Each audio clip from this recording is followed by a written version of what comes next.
देवेंद्र भाई सवाल फिर मेरा ओढ़े खड़ा है, ज्यों का त्यों खड़ा है मेरा सवाल कि मंदिर जरूरी क्यों?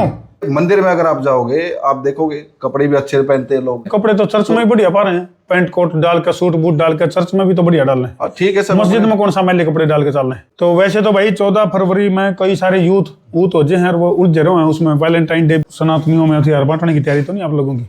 देखिए अभी ये तो नहीं है, लेकिन होना चाहिए, होना चाहिए, होना चाहिए। हे भगवान, हम हथियारों की पूजा भी करते हैं। मतलब दूसरे देशों पर कब्जे की तैयारी है। बिल्कुल चल रही है। त्रिशूल यात्रा क्यों है, या भाला यात्रा क्यों को नहीं, या बंदूक यात्रा क्या तक नहीं, या तोप यात्रा क्यों को नहीं? वहां जाएगा तो वो आत्मा से बात करता है, दिमाग से उससे बात करता है। बाहर आदमी झूठ बोल देता है। बाकी धर्मों वाले आत्मा से बात को नहीं करते, सिर्फ सनातन वाले करे हैं।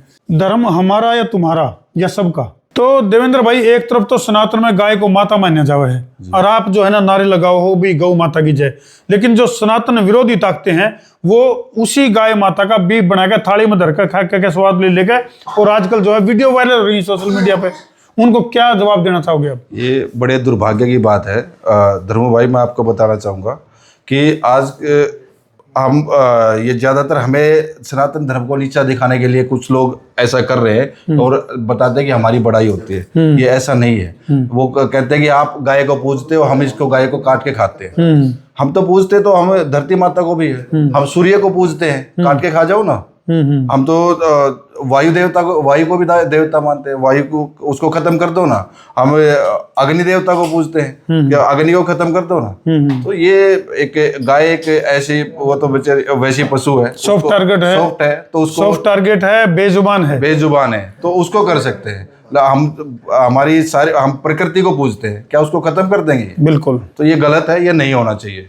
तो भाई सीधा सा जवाब देवेंद्र भाई ने सीधा साफ तौर पर जवाब है सनातन विरोधियों को, जो कि गौ माता जैसे बेजुबान प्राणियों को काट के खाने का काम करें, ऐसे दुष्ट व्यक्तियों को करारा जवाब जो है वो देवेंद्र शर्मा ने दिया है। और इन्हों को भाई हिम्मत है तो इस सूरज को निकल कर दिखाओ, हिम्मत है तो जिस प्रकृति की हम पूजा करा उससे दूर हटकर दिखाओ, हिम्मत है तो भाई जिन हम तो वायु को भी देवता मानना है उस बिना गुजारा करके दिखा दो, हिम्मत है तो हम भाई जल ने भी देवता मानना है, बिल्कुल उसके बगैर गुजारा करके दिखा दो। तो ये सनातन विरोधियों को देवेंद्र भाई का करारा जवाब है। और भाई और सीट पे बैठे कोई और शख्स को नहीं, अंतर्राष्ट्रीय मंदिर परिषद के हरियाणा के प्रदेश अध्यक्ष हैं, और भाई अंतर्राष्ट्रीय जो इंदिरा गांधी एयरपोर्ट है वहां के ये बिजनेसमैन हैं, जहां इनके नीचे जो है हजारों कर्मचारी जो हैं वो कार्यरत हैं। इसका गिल्ला गिल्ला भारतीय कुश्ती संघ के चेयरमैन हैं प्रोटोकॉल समिति के, तो काफी भारा भरकम पद हैं। और कई बार जो है आजकल आपकी कई सारी वीडियो में हमने देखा आपका हाथ में त्रिशूल भी पावा है। जी बिल्कुल, चक्कर की है यूं हथियारा का शौक, बोले मित्रा शौक हथियारा था। बेसिकली हथियार ये तो हमारे जी सारे देवी देवता सब हथियार रखते हैं, तो हमें भी रखना चाहिए। अब आप देख लो, हमारी दुर्गा माता है, उनके हाथ में तलवार भी है, त्रिशूल भी है, शंख भी है। और ऐसे ही हमारे भोलेनाथ जी हैं, जो कि जिनको नाम ही भोला है, तो शंकर भोलेनाथ जी हैं। हाँ, नाम तो, भोला निपटा दे तोड़ा। जी बिल्कुल।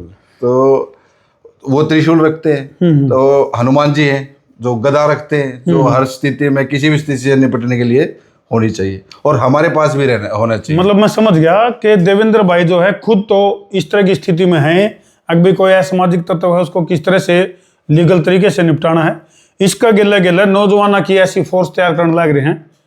नहीं बात है जी, बिल्कुल है। चलो, क्योंकि देवेंद्र भाई आपके पास बहुत ही महत्वपूर्ण पद है और हरियाणा के प्रदेश अध्यक्ष हैं आप अंतर्राष्ट्रीय मंदिर परिषद के जी। लेकिन जिस ढंग से विज्ञान क्रांति पे है, मतलब कहाँ तो दूसरे देश जो परमाणु बमों का कंपटीशन चल रहा है, अमेरिका जैसे देश हैं जो पूरी धरती के ऊपर अपना वर्चस्व स्थापित करने के लिए परमाणु बम का कंपटीशन चले, अभी महारत हो रहे कितने, और आप अब तक जो है इस मंदिर वाला कॉन्सेप्ट तोड़ रहे हो। मामला क्या है, चक्कर की है? देखो, परमाणु की अगर आप बात करो तो परमाणु बम बताओ इंडिया में 120 से ज्यादा है, और आज ब्रह्मोस मिसाइल या तेजस जितने भी भारत खरीद ही रहा है और अपनी सैन्य शक्ति को बढ़ा रहे हैं। वहां कहाँ कमी है? वहां भी हम बढ़ा रहे हैं। अब पिछले युद्ध को देख लो, जो हमारा कारगिल युद्ध हुआ था, हम जीते थे, तो वहां जब जो सुविधाएं नहीं थी, आज देख लो हमारी आर्मी कितने अच्छे लेवल पर काम कर रही है। देवेंद्र जी, मैंने तो एक बात का जवाब दे दिया, और केवल मन नहीं, संसार क्रांति के जितने भी दर्शक हैं वो आपसे एक जवाब चाहे हैं। कि भाई मंदिर जरूरी क्यों, इस बात का जवाब दे दो। देवेंद्र भाई सवाल फिर मेरा ओढ़े खड़ा है, ज्यों का त्यों खड़ा है मेरा सवाल कि मंदिर जरूरी क्यों। धर्म भाई देखो, मैं आपको पहले भी बता चुका हूँ मंदिर क्यों जरूरी है। आप देखो मंदिर में हवन होता है, 100 ग्राम गाय का घी डालते हैं, उससे पूरे उसमें टनों ऑक्सीजन निकलती है, ठीक है। और वो पूरी ओजोन परत को रिपेयर करती है। मंदिर के चारों तरफ पीपल का पेड़ है, बड़ का पेड़ है, वहाँ हमेशा आप जाओगे कितनी पॉजिटिविटी मिलती है आपको। तो इतने पेड़ लगे होते हैं, वहाँ हवन होता है, कितनी पॉजिटिव, और ये वातावरण को शुद्ध करने का काम करते हैं। हवन इसलिए किया जाता है कि हवा को इसको रिपेयर करता है और ऑक्सीजन ज्यादा हो। आप देखिए, शुरू से देखिए, अगर आप स्टार्टिंग से देखते हैं, सनातन धर्म है, सबसे पुराना धर्म है, और सबसे जो बाकी धर्म है, जो भी है मजहब है, वो आए हैं बाद में। सबसे पहले तो सनातन धर्म। और जो मंदिर है, मंदिर के बारे में बताना चाहूंगा, मंदिर सिर्फ ये जाकर के पूजा करने का स्थान नहीं है। मंदिर है कि हमें वहां पे जाकर के अपनी आस्था, संस्कृति और भाईचारे को बढ़ावा देने का, वहां पे हम शिक्षा ग्रहण करते हैं। पहले मंदिरों में ही शिक्षा होती थी, बाद में सारी चीजें ऐड हुई हैं। लेकिन आजकल क्या हो रहा है कि जैसे सोशल मीडिया है या फिर जो इंटरनेट जब से आया ना, उसके बाद से बहुत सारी चीजों में बदलाव आ गया है। जैसे या बॉलीवुड को देखोगे, बॉलीवुड ने हमारे युवाओं को, हमारी पहली जनरेशन को या हमें भी क्या सिखाया है? कुछ भी नहीं। हमारी सभ्यता और संस्कृति से दूर किया है, हमें पश्चिमी सभ्यता से जोड़ दिया है, जो कि नहीं होना चाहिए। तो हमें क्या है कि मंदिर में अगर आप जाओगे, आप देखोगे कपड़े भी अच्छे पहनते हैं लोग, तो वहां जाकर के आदमी का मन भी सही होता है। कपड़े तो चर्च में ही बढ़िया पा रहे हैं, पैंट कोट डाल कर, सूट बूट डाल कर, चर्च में भी तो बढ़िया डाल रहे हैं। ठीक है सर, मस्जिद में कौन सा मैले कपड़े डाल के चल रहे हैं? नहीं, मैं मंदिर की बात कर सकता हूँ। देखो वहाँ जो वो सब लोग अपने अपनी उनकी रहती है। अब हमारा धर्म कहता है कि सारा संसार एक परिवार है। धर्म हमारा या तुम्हारा या सबका? धर्म सबका है। आप कह रहे थे ना भाई हमारा धर्म इसलिए कहते हैं क्योंकि मैं सनातन धर्म से जुड़ा हुआ हूँ, तो सब तो हमारा धर्म सनातन। सारे जुड़ने चाहिए सनातन से, तो सारे जुड़े हुए। कुछ लोग आज दूर हो गए हैं, जो कुछ समय पहले चले गए। कोई जैसे हमारे कहते थे कि भाई तलवार के डर से सलवार पहनी लोगों ने, आप समझते हो। तो वो हमारे ही भाई थे और आएंगे, वो वापस आएंगे। आज उनका स्वागत है जब भी आएंगे वो। यानी कि भाई कुल मिलाकर निचोड़ यूं लिख रहा है कि भाई मानव धर्म की अगर मैं बात करूं, मानवता धर्म की बात करूं, तो सनातन धर्म ही एक ऐसा धर्म है जिसमें कि सारी चीजें मानवीय मूल्यों का ध्यान रखा गया है, और विज्ञान के साथ बहुत गहरा संबंध है सनातन का। और इससे जुड़े जितने भी, यानी कि 16 संस्कारों की बात करा या जितनी भी गतिविधियों की बात करा, तो वो सारी की सारी चीजें नेचर से जुड़ी हुई हैं, प्रकृति से जुड़ी हुई हैं। तो प्रकृति प्रेमी बनो और सनातन को पहचानो और स्वीकार करो। तो इस पद के ऊपर आप हैं अंतर्राष्ट्रीय मंदिर परिषद के प्रदेश अध्यक्ष होने के नाते, जैसे घर वापसी की आप जो बात कर रहे हो, क्योंकि इस चीज़ के ऊपर मैंने भी कई सारी रिसर्च भी स्टडी करी हैं, देखी भी हैं। भाई खास तौर पर भारत में रहने वाले जो मुस्लिम लोग हैं, उनका कहीं ना कहीं जो जुड़ाव है वो कहीं ना कहीं सनातन से निकले हुए या परिवर्तित हैं, धर्मांतरण की चपेट में आने के कारण। तो उनकी घर वापसी के लिए आप लोगों का किस तरह का प्रयास है? देखिए, घर वापसी का रास्ता हमेशा खुला होता है, और कभी भी कोई भी आदमी आकर के अपना वापस घर भी आ सकता है। गलती किसी से भी हो सकती है। हमारे भाई हैं, वो आज कुछ समय पहले बिछड़ गए थे, वापस आए हैं, उनका स्वागत है और आ भी रहे हैं, आपने देखा होगा। अब मैं आपको परिवर्तन की बात बताता हूँ। पिछले 1 दशक से ना इतना परिवर्तन हुआ है। पहले जो हमारे लोग थे वो कहाँ छुट्टियां बिताने कहाँ जाते थे? आज ही शिमला जा रहे हैं, मनाली घूमने जा रहे हैं, या फिर ऋषिकेश जा रहे हैं, तो अब मसूरी जा रहे हैं। अब क्या हुआ है?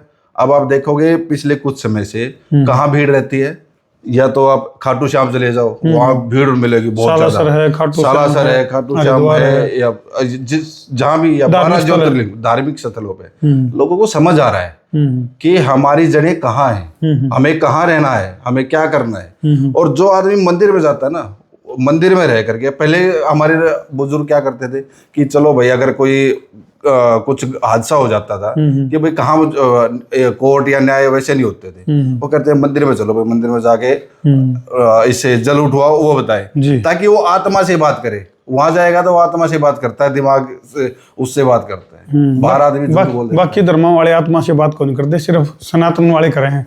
चलो देवेंद्र भाई, आपका अपना जो गांव है, मदीना गांव है आपका जी। और गांव मदीना के अंदर बहुत ही प्राचीन मंदिर है, जी, लगभग करीब 200 साल पुराना मंदिर है। 200 साल पुराना मंदिर है। बिल्कुल।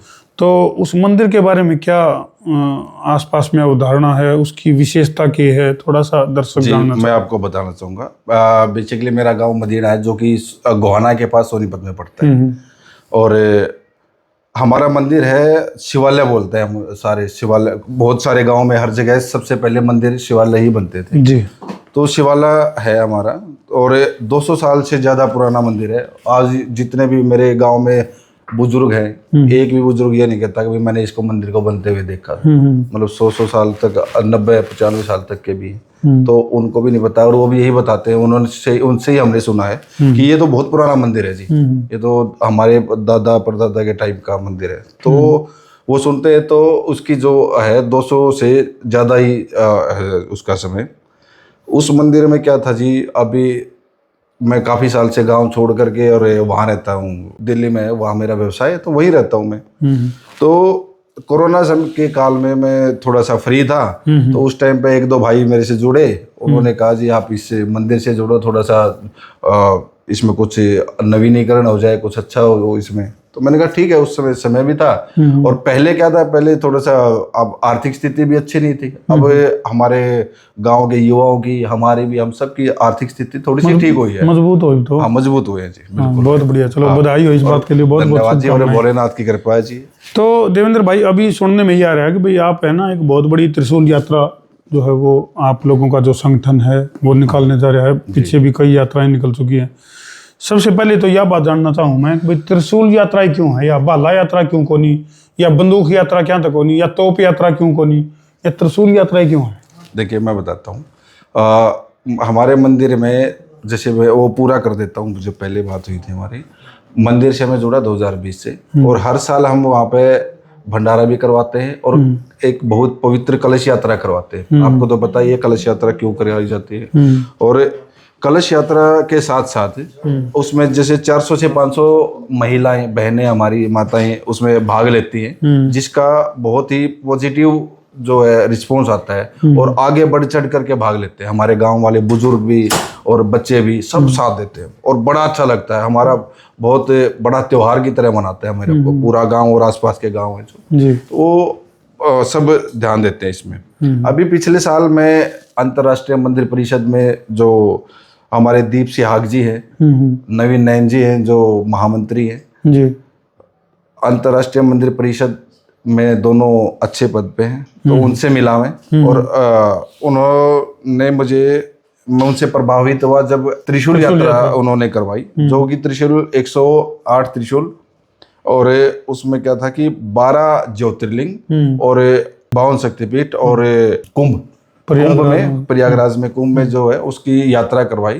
तो यात्रा के दौरान उनके जो 108 त्रिशूल थे, उनमें से 10-12 त्रिशूल तो वो विदेश भेज चुके हैं, जैसे स्विट्जरलैंड में या ऑस्ट्रेलिया में, दूसरे देशों पर कब्जे की तैयारी है। बिल्कुल चल रही है, त्रिशूल पहुंच चुके हैं जी, त्रिशूल के जरिए दूसरे देशों के ऊपर कब्जे की तैयारी कर रखी है आपने। त्रिशूल पहुंच चुके हैं पूजा के लिए। तो हमारे काफी सारे लग चुके हैं, काफी हमारे हरियाणा में और अपने देश में भी कई जगह लग चुके हैं। तो मैंने उनसे रिक्वेस्ट की कि जी हमारा 200 साल पुराना मंदिर है, तो हमारे गांव में भी एक त्रिशूल स्थापित होना चाहिए। और मैं उनका शुक्रिया अदा करना चाहूंगा कि पूरी कमेटी ने मेरी बात मानी, और वो कहे जी एक त्रिशूल जो है आपके गांव में स्थापित होगा। कितने ऐसा तो नहीं देवेंद्र भाई, त्रिशूल का बहाना हथियार, सनातनियों में हथियार बांटने की तैयारी तो नहीं आप लोगों की? देखिए अभी ये तो नहीं है, लेकिन होना चाहिए, होना चाहिए। हे भगवान, हे प्रेमानंद, हे हरे कृष्णा, ये क्या हुआ? हथियार बांटने की तैयारी में चल रहे हो? हथियार नहीं, बेसिकली हम हथियारों की पूजा भी करते हैं। देखिए हमारे जो पूर्वज थे, जैसे महाराणा प्रताप है, या फिर मराठे थे, जैसे हमारे जो महाराजा सूरजमल जी, तेजाजी महाराज हैं, हाँ तेजाजी महाराज है। और तो इन लोगों ने, ये सब लोग क्या त्रिशूल या दूसरी हथियार नहीं रखते थे? किस लिए रखते थे? आत्मरक्षा के लिए, अपनी सुरक्षा के लिए। तो ये चीज होनी चाहिए। आज अमेरिका सब पे दबाव क्यों बना रहा है? पैसे से नहीं, पैसा भी है उसके पास, लेकिन उसके पास हथियार हैं। समय समय पे देवेंद्र भाई कई सारे कुछ जो चाहे वो कथावाचक हैं, चाहे वो संत समाज से हैं, उनकी तरफ से कई बार आवाज उठा कि भाई इस देश को दोबारा से सनातन हिंदू राष्ट्र हम बनाएंगे। तो आप इस बात से सहमत हो या यहाँ कहीं विरोधाभास है? नहीं, बिल्कुल सहमत है। तो बाकी के लोग किस जाओगे फिर? वो यहीं आएंगे, यहीं रहेंगे, वो सनातन में आएंगे सब। हमारे बिछड़े हुए भाई हैं, हम उनको बुला रहे हैं, हम सबको बुला रहे हैं, भाई आओ सनातन में, आप सबका स्वागत है, आना चाहिए। अच्छा, उस तरह के प्रयास चल रहे हैं। बिल्कुल, तो ये और होना चाहिए। मैं इसके बिल्कुल समर्थन में हूँ, होना चाहिए।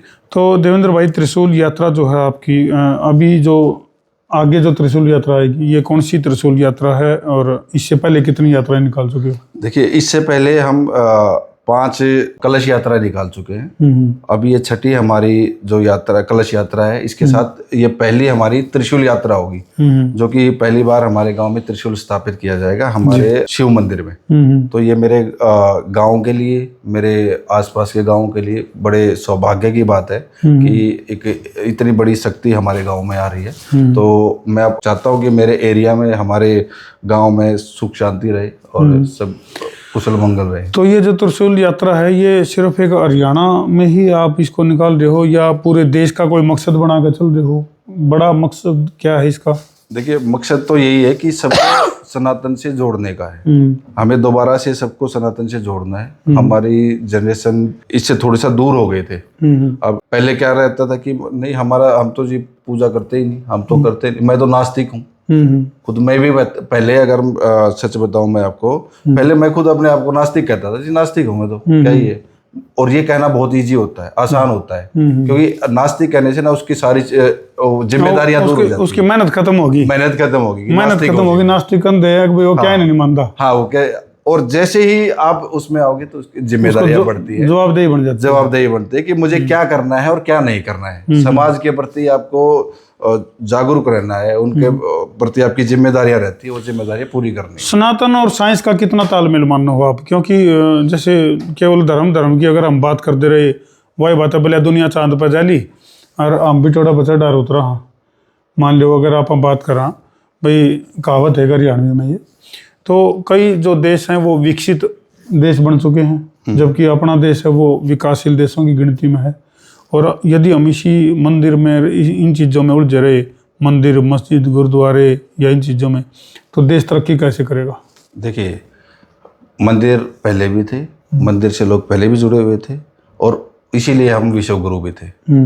अब जो है सिचुएशन हमारे साथ क्या हुआ कि हमारे ऊपर इतने आक्रमण हुए, आक्रांताओं ने, मुगलों ने, या उसके बाद अंग्रेजों ने, तो हमें समझने में या हमें संभलने में काफ़ी समय लगा है, और फिर भी हम विकासशील देशों की उसमें आते हैं। तो आहिस्ता आहिस्ता हम विकसित भी होंगे, और लोग जागरूक हो रहे हैं हर चीज़ को लेकर के। हमें बुराइयों से बचना है और अच्छाई की तरफ बढ़ना है। तो इसमें सनातन का कितना योगदान मानना हो आप? मान लो विकसित भारत का एक जो नारा है वो मौजूदा सरकार भी दे रही है, जो देश के जो प्रधानमंत्री हैं वो भी कभी मतलब जैसे बात में अलग अलग नारे निकाल गाँव हैं, इनका नारा दे रखा विकसित भारत का। तो विकसित भारत और मंदिर, इसका कितना गहरा संबंध मानो? देखिए, जैसे पहले सवाल का जवाब देता हूँ कि सनातन जो है वो विज्ञान है। सनातन में पूरा विज्ञान पे ही आधारित है। आपने देखा होगा कि हम नवग्रह को पूजते हैं, हम पीपल को पूजते हैं। तो क्यों पूजते हैं पीपल? क्यों? क्या ये पहले पता था? किसी और धर्म में या कहीं मजहब में नहीं पूजा जाता। पीपल को हम इसलिए पूजते, हमारे पूर्वजों को उस समय पता था जब कि ये सृष्टि कुछ भी नहीं था, शुरुआत से कि भाई पीपल हमें 24 आवर्स 24 घंटे ऑक्सीजन देता है। आप किसी भी पेड़ के नीचे रात को नहीं सो सकते, क्योंकि वो रात को कार्बन ऑक्साइड गैस छोड़ते हैं, कार्बन डाइऑक्साइड या अदर गैस। जबकि पीपल ही एक ऐसा पेड़ है जो 24 घंटे हमें ऑक्सीजन देता है। तो इसलिए हम पूछते थे कि उसको पानी ज्यादा देंगे, बड़ा जल्दी होगा, या उसकी शाखाएं फैलेंगी और हमें ऑक्सीजन मिलेगी। ये विज्ञान है। दूसरा, हम नवग्रह को पूजते हैं। हमारे पूर्वज कितने सालों से पूजते आए हैं। हमें तब से हमें पता था कि हमें नवग्रह कौन से सूर्य को पूजना है, हमें मंगल को पूजना यानी कि है। ग्रहों की संख्या की भी अगर बात करें तो जो बाद भी में हमें- खोज हुई है, हाँ मतलब अपने सनातन के अंदर तो पहले ही लिखा भी ग्रह 9 है, बिल्कुल। मतलब बाद में खोजे तो बाद में हुई बाद ना। में सब कुछ अभी हम्म तो अभी खोजा गया। हमारे पूर्वज कब से पूछते आ रहे हैं। और दूसरा, अभी हमारा एक 10 रुपए का वो आता है पंचांग, वो भी हमें वही बताता है कि अगला सूर्य ग्रहण या चंद्र ग्रहण कब लगेगा। उसकी और नासा की जो सैटेलाइट है, दोनों का अगर मिलाओगे उसमें कितना पैसा खर्च होता है, कितने लोग लगे हुए होते हैं इसमें। और वो मात्र 10 रुपए का ये पंचांग, 10 रुपए का पंचांग आपको सारी चीज वही बता यानी कि जो हमारा जो ज्योतिष है, हाँ ज्योतिष शास्त्र की बात करा, आयुर्वेद की बात करा, या फिर गणित विद्या की बात करा, मतलब वेदों के अंदर हर प्रकार का ज्ञान है। हर तरह का पूरा जो सनातन है वो विज्ञान पे ही आधारित है। तो भाई ये है सबसे बड़ा कारण, क्योंकि देवेंद्र भाई ने बताया कि जो सनातन है और विज्ञान है उसको किसी भी तरह से अलग नहीं किया जा सकता, और विकसित भारत का जो सपना है वो कितने कितने इसी रास्ते से जाकर के पूरा होगा, ये कहना है देवेंद्र भाई का।